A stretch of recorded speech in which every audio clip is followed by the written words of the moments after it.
ভাবুন তো, পশ্চিম এশিয়ায় ছোট্ট একটা হামলা, আর তার জেরে পুরো বিশ্বের জ্বালানি বাজার একেবারে খাদের কিনারায়। ঠিক এটাই ঘটেছে কাতারের রাস লাফানে, যা কিনা বিশ্বের অন্যতম প্রধান এলএনজি হাব। তো এই যে একটা সংকট তৈরি হলো, এটা কিন্তু শুধু আঞ্চলিক বিষয় না, এর প্রভাব পড়েছে বিশ্বজুড়ে। চলুন এই সংকটের গভীরে গিয়ে পুরো বিষয়টা বোঝার চেষ্টা করি। এই প্রশ্নটাই কিন্তু পুরো সংকটের আসল দিকটা তুলে ধরে। যখন বিশ্বের সবচেয়ে বড় লিকুইফাইড ন্যাচারাল গ্যাস বা এলএনজি কেন্দ্রগুলোর একটাতে হামলা হয়, তখন তার প্রভাব শুধু একটা দেশে আটকে থাকে না, এটা সারা বিশ্বে একটা ধাক্কা দেয়, আর সেই ধাক্কার আঁচ সবার গায়েই লাগে। তো চলুন প্রথমে একটু দেখে নেওয়া যাক ঠিক কী ঘটেছিল সেদিন, আর কেনই বা এই একটা ঘটনাই পুরো বিশ্বকে নাড়িয়ে দেওয়ার জন্য যথেষ্ট ছিল। আসলে এই সংকটের শুরু কিন্তু একটাই হামলা থেকে, যার ক্ষমতা আছে পুরো জ্বালানি সাপ্লাই চেইনকে ভেঙে ফেলার। কাতারের রাস লাফরানকে শুধু একটা শিল্প কমপ্লেক্স ভাবলে কিন্তু ভুল হবে। এটা আসলে বিশ্বের জ্বালানি ব্যবস্থার একটা প্রধান ধমনির মতো। এখান থেকেই সারা বিশ্বে এলএনজি সরবরাহ করা হয়। তার মানে এখানে কোনো ক্ষতি হওয়ার অর্থ হল বিশ্বজুড়ে জ্বালানি সরবরাহে সরাসরি একটা বড় আঘাত। আর এই হামলার ফলে বছরে প্রায় 13 মিলিয়ন মেট্রিক টন, মানে এমটিপিএ, এলএনজি সরবরাহ বন্ধ হয়ে যাওয়ার একটা আশঙ্কা তৈরি হয়েছে। সংখ্যাটা কাতারের মোট রপ্তানির প্রায় 17%। হয়তো শুনতে খুব বেশি মনে হচ্ছে না, কিন্তু যে বাজারের চাহিদা আর যোগানের মধ্যে ভারসাম্যটা খুব সূক্ষ্ম, সেখানে এইটুকু ঘাটতিই কিন্তু পরিস্থিতিকে ভয়াবহ করে তুলতে পারে। আর বিষয়টা আরও জটিল হয়ে ওঠে হরমুজ প্রণালীর কারণে। বিশ্বের প্রায় 20% জ্বালানি বাণিজ্য কিন্তু এই সংকীর্ণ জলপথ দিয়েই হয়। তার মানে এই রুটে যে কোনো বাধা আসা মানেই হল পুরো সাপ্লাই চেইন প্রায় অচল হয়ে পড়া, যা এই সংকটকে আরও অনেক গুণ বাড়িয়ে দেয়। এত বড় একটা ধাক্কার পর বিশ্ববাজারের প্রতিক্রিয়া কী ছিল? স্বাভাবিকভাবেই সবার মধ্যে একটা আতঙ্ক ছড়িয়ে পড়ে, আর তার প্রথম প্রভাবটা গিয়ে পড়ে সরাসরি দামের ওপর। ফলাফলটা ছিল এক কথায় চমকে দেওয়ার মতো। এশিয়ার স্পট মার্কেটে এলএনজির দাম $11 প্রতি এমএমবিটিইউ থেকে এক লাফে প্রায় $20 পৌঁছে যায়। এমএমবিটিইউ হল গ্যাস মাপার একটা ইউনিট। ভাবুন, মাত্র কয়েকদিনের মধ্যে প্রায় 90% দাম বেড়ে গেল। এটা আসলে বাজারের ভয় আর আতঙ্ককেই চোখে আঙুল দিয়ে দেখিয়ে দেয়। কিন্তু প্রশ্ন হল, এলএনজি বাজার এত তাড়াতাড়ি এমন প্রতিক্রিয়া দেখায় কেন? উত্তরটা হল, এই বাজারটা অপরিশোধিত তেলের বাজারের মতো স্থিতিশীল না। এলএনজি কাজ করে অনেক বেশি অনমনীয় একটা সিস্টেমের মধ্যে।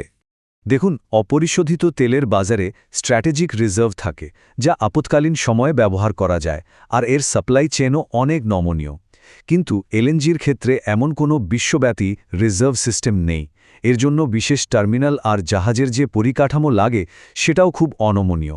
তাই রাস লাফানের মতো একটা জায়গার ক্ষতি হলে সেটা প্রায় সঙ্গে সঙ্গেই একটা বড় সরবরাহ সংকট আর মূল্যবৃদ্ধিতে পরিণত হয়। আর এই প্রভাব কিন্তু শুধু এলএনজিতেই থেমে থাকেনি।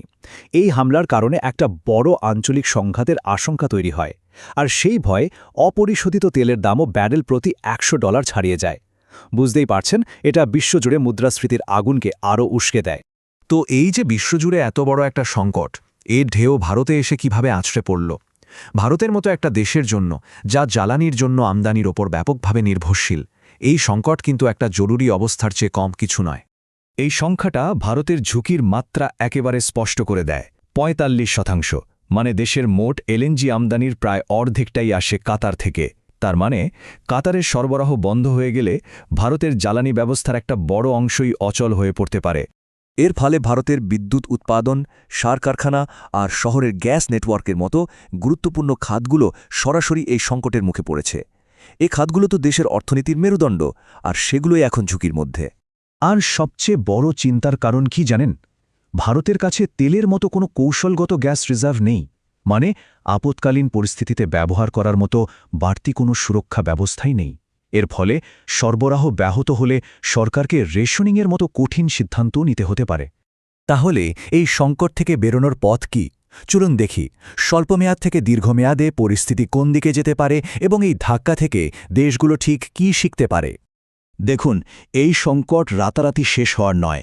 প্রথম কয়েক মাস তো তীব্র চাপ থাকবেই, দাম থাকবে আকাশ ছোঁয়া।